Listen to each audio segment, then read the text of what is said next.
Halo semuanya, selamat datang lagi. Hari ini kita bakal ngobrolin informatika, tapi dari sisi yang mungkin nggak pernah kita duga sebelumnya.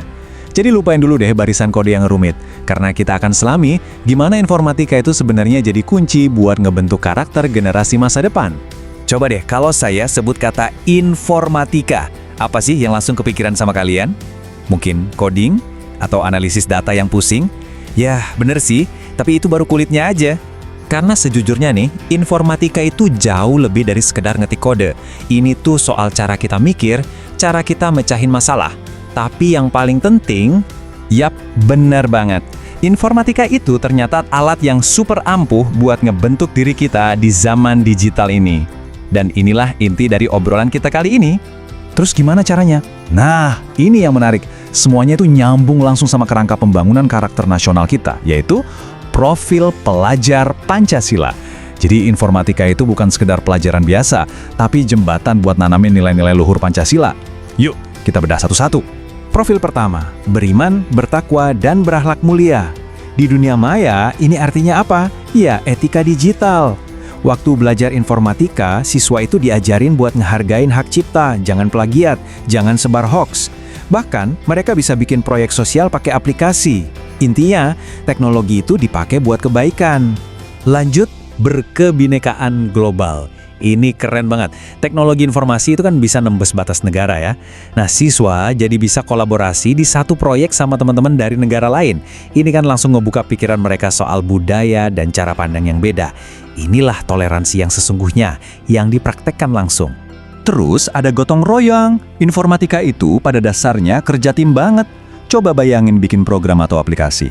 Hampir mustahil kan kalau sendirian. Nah, di sini siswa belajar bagi-bagi tugas, ngasih kontribusi sesuai jagonya di mana, dan saling dukung buat nyampe tujuan bareng. Ini berlaku di dunia nyata maupun di komunitas online. Keempat, mandiri. Ini jelas banget. Dengan seabrek sumber daya online, siswa itu didorong buat belajar sendiri. Mereka bisa ngerjain proyek individu yang otomatis ngelatih mereka buat ngatur waktu dan sumber daya. Proses ini juga ngebentuk ketekunan loh, soalnya mereka harus nyari dan benerin kesalahan di kode mereka sendiri. Proses ini biasa disebut debugging. Tentu aja, kreatif, informatika itu ibarat kanvas kosong yang gede banget buat berkreasi. Bukan cuma soal bikin solusi teknologi yang inovatif buat masalah di sekitar kita, tapi juga jadi media buat ekspresi diri. Bisa lewat desain grafis, animasi, bahkan sampai bikin game sendiri. Dan yang terakhir, tapi penting banget, bernalar kritis. Ini nih, jantungnya informatika. Siswa itu dilatih buat ngelihat data, mecah masalah gede jadi potongan-potongan kecil, terus cari solusi yang paling logis. Ini fondasi dari apa yang kita sebut berpikir sistemik. Kemampuan buat ngelihat gimana bagian-bagian kecil itu saling nyambung dan ngebentuk satu sistem yang utuh. Oke, kita udah bahas kenapanya.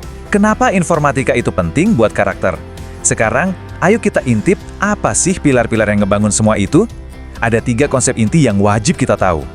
Pertama, algoritma. Dengar namanya jangan langsung ngeri ya. Anggap aja algoritma itu kayak resep masakan. Beneran, sesimpel itu. Cuma serangkaian instruksi yang jelas, langkah per langkah buat nyelesain sesuatu. Nah, merancang algoritma yang efisien itu udah latihan langsung buat bernalar kritis.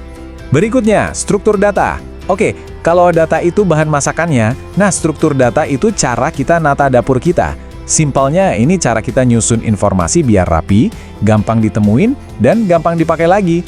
Milih struktur data yang pas itu butuh kemandirian dalam menganalisis dan ngambil keputusan. Dan yang ketiga, pemrograman.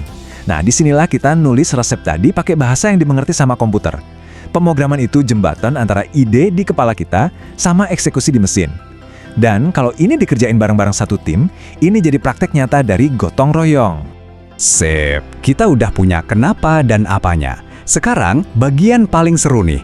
Gimana caranya semua konsep ini jadi nyata dalam proyek-proyek keren yang bisa dikerjain siswa? Yuk, kita lihat beberapa contohnya. Contoh pertama, bikin aplikasi mobile. Bayangin, siswa diminta buat mecahin masalah sehari-hari. Misalnya, bikin aplikasi pengingat jadwal pelajaran.